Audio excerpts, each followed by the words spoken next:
While the northern hemisphere is enjoying lovely cool weather and snow, here in the south some of us are starting to bake. Here west of Sydney in Australia, we've just had our first day over 40 degrees Celsius or 104 Fahrenheit. We've had quite a few 38 or 39 degree days, and last Saturday the temperature peaked at over 43 degrees Celsius or 109 Fahrenheit.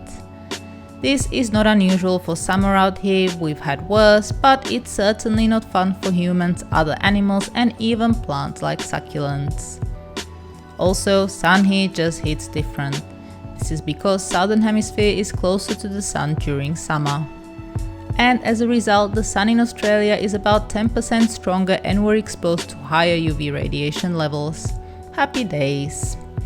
But what I really want to show you is what this does to succulents that are not protected by shade cloth and exposed to full sun. And inevitably we'll also see what sunburn on succulents looks like. All of the following plants are in full sun so they get properly baked. These aeonium are currently dormant and have no burn marks on the leaves. They are pretty impressive and deal with direct sun during heat waves well. The larger crassula such as this trigona are also pretty tough. I've planted these Graptoveria francescobaldi a couple of weeks ago, so they are not yet established. The black marks are sunburn. These are cuttings with tiny roots and have a good amount of sunburn. The aloe hedgehog is looking quite well. I find most aloe cultivars to be pretty tough and tolerant of direct hot sun. These guys down here really seem to have suffered, but the good thing is none of them have died and the sunburned leaves will get outgrown by new leaves eventually.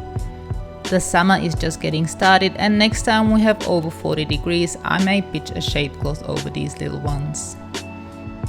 I have a feeling we'll have many more days like this over the next few months. Sedum rubrotinctum is such a great tough plant and has not got much damage at all.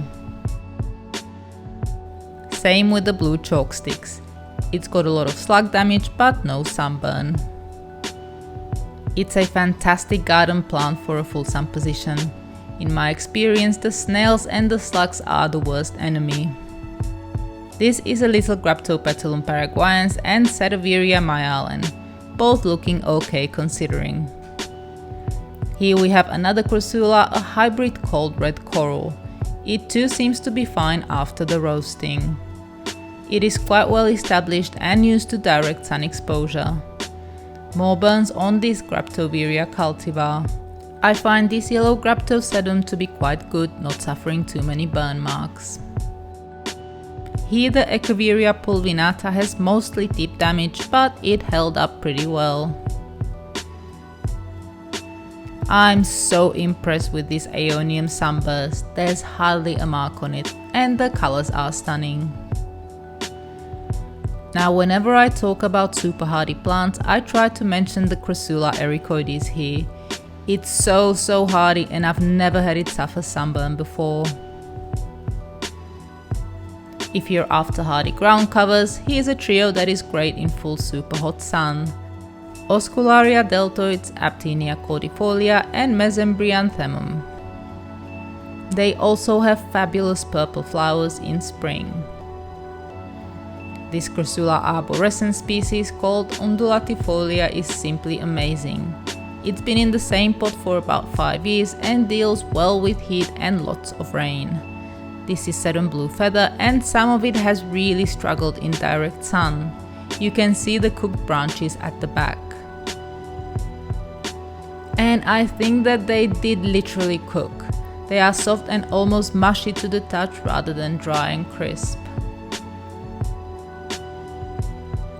When the super hot sun hits some rosette succulents such as this Echeveria marum, they close up to protect the most vulnerable leaves in the middle. This is why a lot of them are burned the most on the outer leaves. And I'll finish up with Crassula ovata cultivars that in my opinion are some of the best plants for gardens exposed to full hot sun. I very rarely find burns on these. The only time I've seen a bit of tip burn was on a 47 degree day. And that's it for today. I hope this video was useful, and if you've got anything to add or would like to ask a question, you can do so in the comments below. To learn more about succulents, hit the subscribe button or go to our website succulentgrowingtips.com. Thank you so very much for watching.